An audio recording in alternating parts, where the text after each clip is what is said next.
am a new man this morning, and, as I sit here and watch him sleeping, I can do all that is necessary both as to minding the engine, steering, and keeping watch. I can feel that my strength and energy are coming back to me. I wonder where Mina is now, and Van Helsing. They should have got to Veresti about noon on Wednesday. It would take them some time to get the carriage and horses, so if they had started and traveled hard, they would be about now at the Borgo Pass. God guide and help them. I am afraid to think what may happen. If we could only go faster. But we cannot, the engines are throbbing and doing their utmost. I wonder how Dr. Seward and Mr. Morris are getting on. There seem to be endless streams running down the mountains into this river, but as none of them are very large at present, at all events, though they are terrible doubtless in winter and when the snow melts the horsemen may not have met much obstruction. We have had only the rest needful for the horses, but we are both bearing it wonderfully. Those adventurous days of ours are turning up useful. We must push on, we shall never feel happy till we get the launch in sight again. November 3rd. We heard at Funda that the launch had gone up the Bistritza. I wish it wasn't so cold. There are signs of snow coming, and if it falls heavy it will stop us.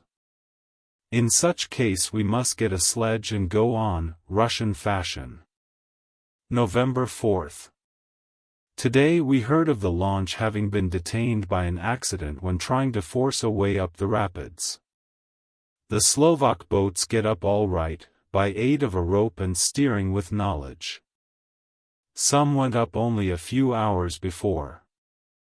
Godalming is an amateur fitter himself, and evidently it was he who put the launch in trim again. Finally, they got up the rapids all right, with local help, and are off on the chase afresh. I fear that the boat is not any better for the accident. The peasantry tell us that after she got upon smooth water again, she kept stopping every now and again so long as she was in sight. We must push on harder than ever, our help may be wanted soon. Mina Harker's Journal. October 31st. Arrived at Veresti at noon. The professor tells me that this morning at dawn he could hardly hypnotize me at all, and that all I could say was, dark and quiet. He is off now buying a carriage and horses. He says that he will later on try to buy additional horses, so that we may be able to change them on the way. We have something more than 70 miles before us. The country is lovely, and most interesting.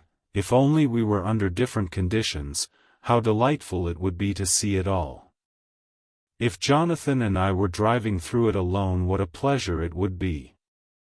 To stop and see people, and learn something of their life, and to fill our minds and memories with all the color and picturesqueness of the whole wild, beautiful country and the quaint people. But, alas, later. Dr. Van Helsing has returned. He has got the carriage and horses, we are to have some dinner, and to start in an hour. The landlady is putting us up a huge basket of provisions. It seems enough for a company of soldiers. The professor encourages her, and whispers to me that it may be a week before we can get any good food again. He has been shopping too, and has sent home such a wonderful lot of fur coats and wraps, and all sorts of warm things. There will not be any chance of our being cold. We shall soon be off. I am afraid to think what may happen to us. We are truly in the hands of God. He alone knows what may be, and I pray Him, with all the strength of my sad and humble soul, that He will watch over my beloved husband, that whatever may happen, Jonathan may know that I loved him and honored him more than I can say, and that my latest and truest thought will be always for him. Mina Harker's Journal, November 1st. All day long we have traveled, and at a good speed. The horses seem to know that they are being kindly treated, for they go willingly their full stage at best speed. We have now had so many changes and find the same things so constantly that we are encouraged to think that the journey will be an easy one. Dr. Van Helsing is laconic. He tells the farmers that he is hurrying to Bistritz, and pays them well to make the exchange of horses. We get hot soup, or coffee, or tea, and off we go. It is a lovely country, full of beauties of all imaginable kinds, and the people are brave, and strong, and simple, and seem full of nice qualities. They are very, very superstitious. In the first house where we stopped, when the woman who served us saw the scar on my forehead, she crossed herself and put out 2 fingers towards me, to keep off the evil eye.